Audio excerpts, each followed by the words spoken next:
In the 21st century, we kind of seem to be obsessed with always looking for the next new thing. And if it isn't something new, it just isn't cool enough.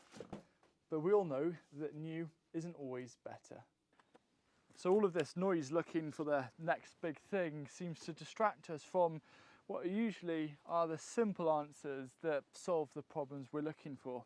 However, those tend to be the ones that you can't monetize.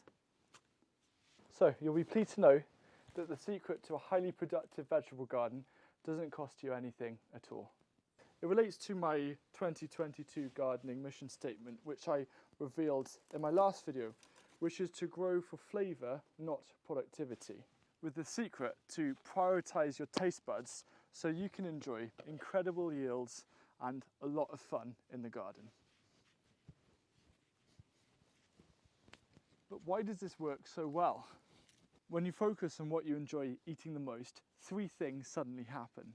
Number one is a spike of motivation. You get this buzz of excitement and you go above and beyond to provide the best opportunity for that crop. Number two, your interest increases, and usually by going above and beyond what you'll usually do, you're going to end up learning more skills, techniques and knowledge that you can also end up applying in other areas of your garden. And number three, your growing space becomes more personal and meaningful, and you find that you and your garden start working together as a solid team.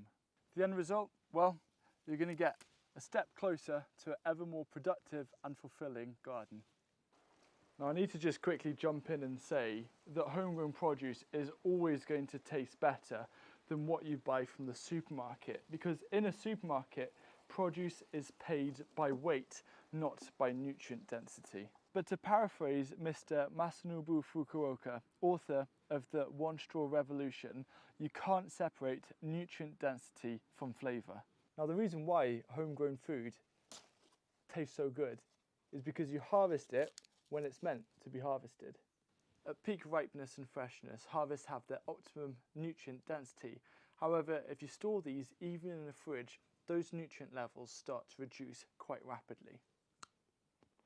This all links to a really powerful story that I read in Chef Dan Barber's book, The Third Plate. So I'm just going to read a couple of things out here that I think every gardener needs to hear. So Dan Barber was speaking to a plant breeder, and the plant breeder said that they don't have a face to breed for. They breed for the 2-sentence description on a seed packet. That's what the whole universe of breeding possibilities gets whittled down to, 2 sentences. And one of them has to be about yield, and the other has to be about uniformity. So then, Chef Dan Barber asked him a challenge. Would it be possible, he asked, to shrink a butternut squash but improve the flavour? Now I'm going to hold off on the answer for just a second, because the rather shocking answer that the plant breeder gave is why this year I'm growing over 100 heritage crops and varieties that I've never grown before on my new quest to find the best flavours that I can get from this garden. Yes, total yields may suffer, but that's a loss that I'm willing to take if it means that I can get tastier and more nutrient-dense food from this ground. So what exactly was the answer that the plant breeder gave Dan Barber? He said, "It's a funny thing, maybe a tragic funny thing, but in all of my years breeding new varieties, after maybe tens of thousands of trials, no one has ever asked me to breed for flavour, not one person." Recent new varieties of crops have been so focused on uniformity, size and shelf life that we've perhaps forgotten the most important element of food.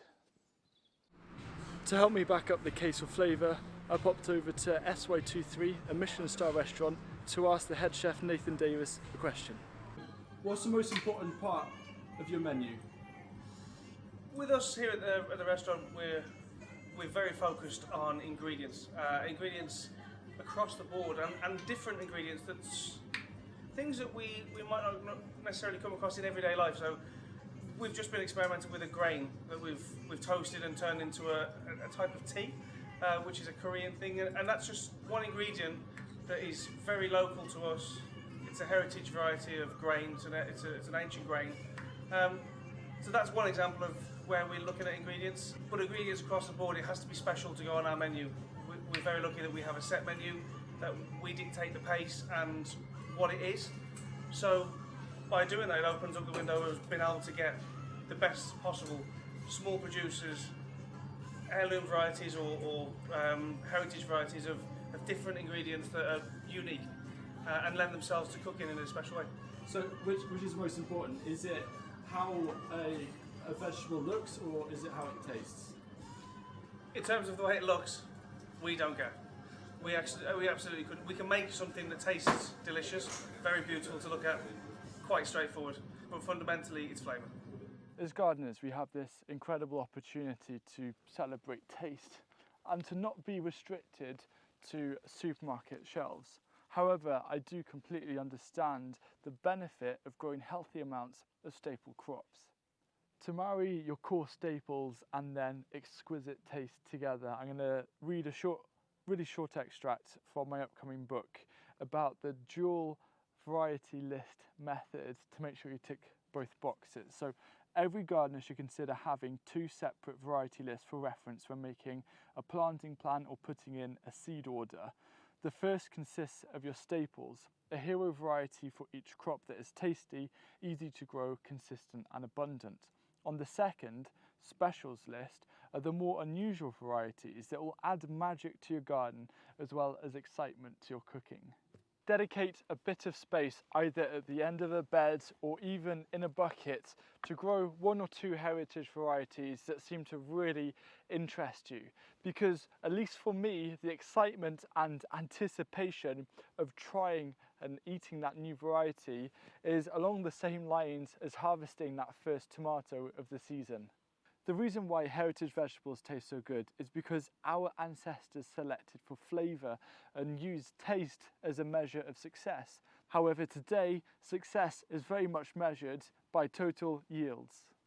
What you're going to find is that over time, as you do this method, you're going to build your own curated list of really special varieties that add a little bit of magic to your garden, and it's this bit of magic that makes all of the difference. And over time you're going to see for yourself how quietly powerful this method is for getting an ever more productive garden. I think one of the most underrated elements in any discussion about gardening and productivity is actually annual herbs. And in this video, I talk about why I grew 10 times as many herbs last year, and I'm going to continue to do so. And with the new growing season ahead of you, if this doesn't make you grow more herbs, I'm not sure what will.